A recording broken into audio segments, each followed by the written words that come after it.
Olá, queridos amigos, colegas, irmãos. Você está aqui em Dois Dedinhos de Missão e o tema de hoje dessa pequena aula é como conservar os recém-batizados.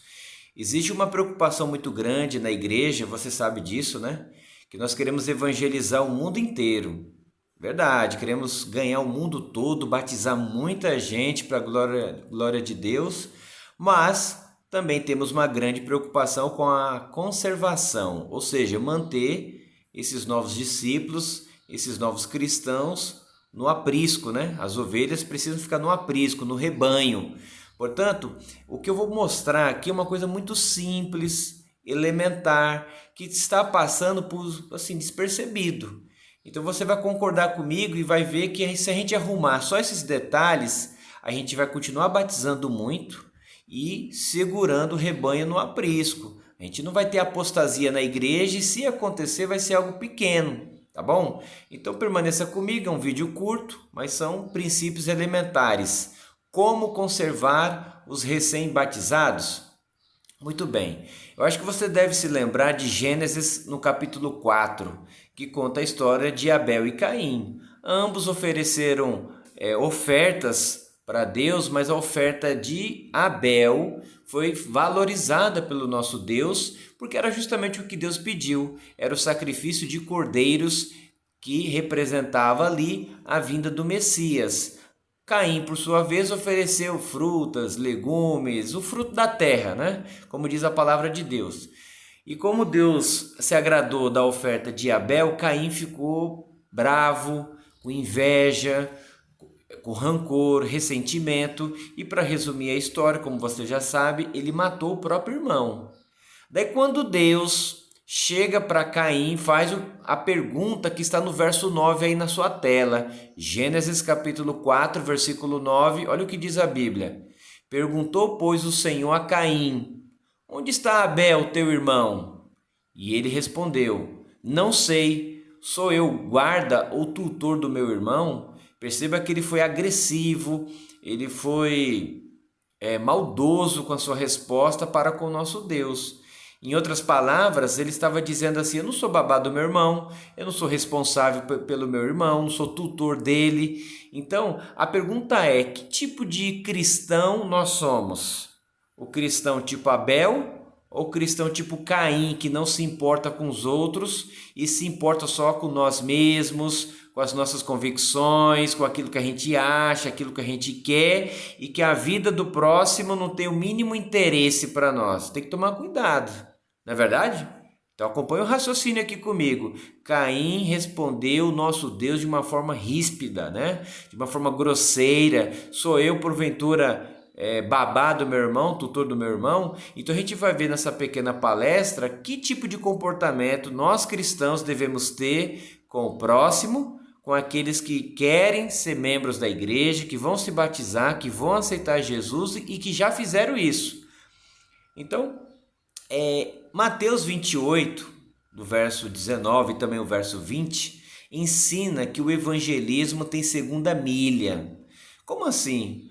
O evangelismo não é só o estudo bíblico, o ensinamento, fazer o apelo e batizar a pessoa como se terminasse no batismo, em hipótese alguma. Se você analisar o texto bíblico comigo, dito pelo próprio Jesus, você vai perceber que o evangelismo tem segunda milha, tem continuidade. E a Bíblia diz, portanto, ide, fazei discípulos de todas as nações, batizando-os em nome do Pai, do Filho e do Espírito Santo, ensinando-os a observar todas as coisas que eu vos tenho mandado, e eis que estou convosco todos os dias até a consumação dos séculos, ou seja, até o fim do mundo. Então a gente percebe aqui 4 elementos do evangelismo. O primeiro elemento é quando nós aceitamos o chamado para fazer discípulos, quando a gente sai em busca das almas das pessoas para compartilhar o evangelho e torná-las discípulas de Cristo também. É o primeiro passo. O segundo passo, uma vez que elas se tornam discípulas, que elas aceitam o apelo, elas devem ser batizadas em nome do Pai, do Filho e do Espírito Santo. Mas não para por aí. Não basta ser só o membro da igreja. O texto bíblico continua dizendo, ensinando-os a observar todas as coisas que eu vos tenho mandado. Então perceba que Jesus diz que tem uma continuidade pós-batismo, que é continuar ensinando, discipulando, orientando e fortalecendo essa pessoa. E finalmente, o quarto e último elemento que eu abordo nesse texto bíblico é que Jesus prometeu estar conosco quando esse processo estivesse funcionando. Quando a gente vai para fazer discípulos, quando a gente batiza os novos discípulos, quando a gente continua ensinando os novos discípulos, e ele promete estar conosco até o dia do retorno dele. Então, a primeira dica que eu dou aqui é que cada pessoa que se batiza na igreja precisa de um padrinho. É igual na igreja católica, né? A diferença é que a pessoa que se batiza, ela tomou essa decisão, né? Ela já é grande, ela toma a decisão pelo batismo. Então, esse alguém, que é o padrinho, é o alguém que vai dar continuidade ao evangelismo.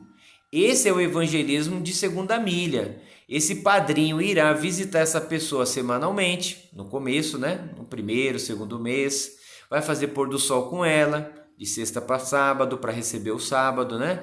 Chamar para almoçar, um junto à panela, tirar dúvidas, vai dar a primeira lição da escola sabatina, uma boa sugestão.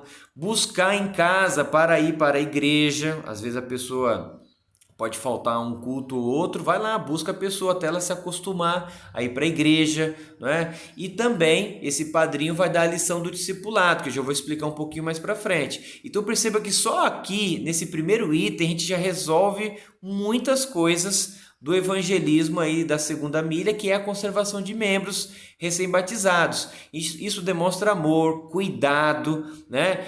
É gente cuidando de gente. Não é verdade? Então, cada pessoa batizada precisa de um padrinho, tá? Então, a secretária da igreja pode articular esse processo ali, logo no dia do batismo mesmo, juntamente com a influência do ancião e dos outros líderes da igreja, tá? O segundo ponto, que é a dica de conservação de membros, é que essa pessoa imediatamente tem que fazer parte de um pequeno grupo. Melhor seria que antes do batismo ela já estivesse no pequeno grupo. Então, ao iniciar sua caminhada com Jesus, o novo discípulo deve fazer parte de um pequeno grupo. Ali ele firmará novas amizades com os irmãos e também se familiarizará com a igreja e descobrirá mais rápido os seus dons para o uso na adoração e na missão. Então, o pequeno grupo funciona na casa de alguém. Aqui no meu canal eu tenho 2 ou 3 vídeos explicando sobre o pequeno grupo, né? Então, quando a pessoa está num ambiente mais aconchegante, um ambiente menor, né, que é em casa, na casa de alguém, a pessoa se sente mais à vontade, até para poder participar ali do pequeno grupo, e ela descobre os dons que ela tem, e obviamente que essa pessoa vai se firmar na fé muito mais rápido com Cristo, e claro, tendo os irmãos como amigos, não como pessoas desconhecidas, não é verdade? Número 3, acompanhe comigo o raciocínio. Esse novo discípulo precisará ser matriculado na escola sabatina para aprofundar o seu conhecimento das escrituras e participar da classe do discipulado. Então a diretora da escola sabatina, ela precisa ter ou o diretor, né, da escola sabatina precisa ter esse sentido, essa preocupação. A pessoa recém-batizada, ela precisa ser matriculada na escola sabatina, conhecer quem vai ser o professor dela, né? E deve ser inserida na classe do discipulado que funciona na escola sabatina, entendeu? Que é uma liçãozinha toda especial, é uma lição que ajuda no aprofundamento do conhecimento das Santas Escrituras. Então imagine, no pequeno grupo aprofunda a amizade, na escola sabatina aprofunda o conhecimento, né? E o padrinho ajuda essa pessoa a ter o desenvolvimento espiritual com mais rapidez, com mais solidez, tá? O quarto ponto: o novo membro, logo no início, precisará se envolver na missão, entendeu? Aquilo que ele recebeu de informação e aquilo que ele sentiu, o seu testemunho, precisará passar para outros. Então ele se torna uma ferramenta de salvação de almas, ele não se torna um esquentador de banco da igreja. Então o ministério pessoal precisa ter esse cuidado, né? Todo mundo tem que participar na engrenagem da conservação de novos membros. É o padrinho, a secretária da igreja, o diretor da escola sabatina, o ministério pessoal, né? Deve pegar essa pessoa que é recém-batizada e, lógico, formar uma dupla missionária com alguém mais experiente da igreja. O novo membro, logo no início, precisará se envolver na missão. Ele precisará formar uma dupla missionária com alguém mais experiente do que ele na igreja. Obviamente, não vai esperar a iniciativa dele for querer formar uma dupla missionária. O ministério pessoal arruma alguém na igreja mais experiente já para formar uma dupla missionária com essa pessoa. Nós seremos bem-sucedidos na conservação de membros. Nós teremos ali um adorador, um missionário, né, um membro e um discípulo que está se fortalecendo. E nós teremos o cumprimento da promessa. Jesus prometeu estar conosco todos os dias até a consumação do século, fazendo discípulos, não é verdade?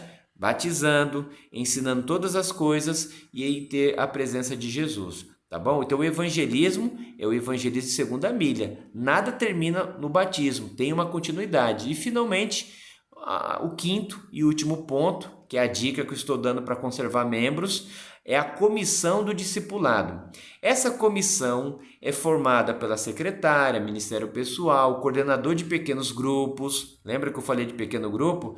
É o coordenador de pequeno grupo que vai inserir esse novo membro em um pequeno grupo próximo da casa dele. E o coordenador de pequenos grupos faz parte da comissão do discipulado, junto com a secretária, ministério pessoal, diretor da escola sabatina e um ancião. Qual é o propósito dessa comissão do discipulado? O propósito dessa comissão, que é a comissão do discipulado, é evitar que a comissão do GER exista. O GER é Grupo Especial de Revisão, que ajuda na atualização da lista de membros, obviamente seguindo todos os passos do manual da igreja, mas de certa forma é triste porque muitos nomes saem da lista de membros da igreja porque a igreja mesmo, sua liderança, pastores, anciãos e os membros da comissão não tiveram o cuidado de fazer a conservação. Então o GER ajuda, seguindo o protocolo da igreja, a fazer a atualização de membros. Então, se a comissão do discipulado funcionar, não vai existir a necessidade de ter a comissão do GER, ou seja, que não tem apostasia na igreja, e se acontecer que seja pequena. Essa comissão do discipulado tem a missão de integrar o novo discípulo na igreja, exatamente. Ela deve se reunir mensalmente, justamente para poder articular os tópicos que eu acabei de mencionar até o presente momento, né? Quem vai ser o padrinho do novo membro, o pequeno grupo que ele vai participar, a escola sabatina, o ciclo do discipulado, a dupla missionária que vai ser formada com esse novo membro, etc, etc, né? E finalmente eu termino com esse texto bíblico aqui. Você se lembra que Mateus capítulo 25, o contexto é sobre a volta de Jesus, né? Daí Jesus parabeniza e diz assim: puxa, vocês me visitaram quando eu tive fome, quando eu tive sede, quando eu estava doente, me acudiram quando eu estava preso e tal. Daí os salvos perguntam assim: mas Senhor, quando foi que a gente fez isso por ti? Né? Daí Jesus responde em Mateus 25, verso 40. O rei respondendo lhes disse: em verdade vos afirmo que, sempre que o fizestes a um desses meus pequeninos irmãos, a mim o fizestes. Então, sempre quando nós estamos fazendo bem, conservando os membros, acudindo em suas necessidades, é como se nós estivéssemos fazendo para o próprio Cristo. Se Caim tivesse pensado dessa maneira, possivelmente Caim estaria no reino de Deus quando Cristo voltar. Mas Caim, você sabe, foi um rebelde. Caim, ele foi grosso com Deus. Caim não se julgou responsável por Abel e virou as costas para o evangelho. Portanto, amigos, o apelo que eu faço aqui, vamos cuidar dos nossos pequeninos irmãos, tá bom? Então Deus abençoe, compartilhe nos grupos da igreja e vamos ter essa engrenagem funcionando melhor para que cada ovelha fique no aprisco. Um beijo no coração, Deus te abençoe, compartilhe, um abraço, tchau, tchau.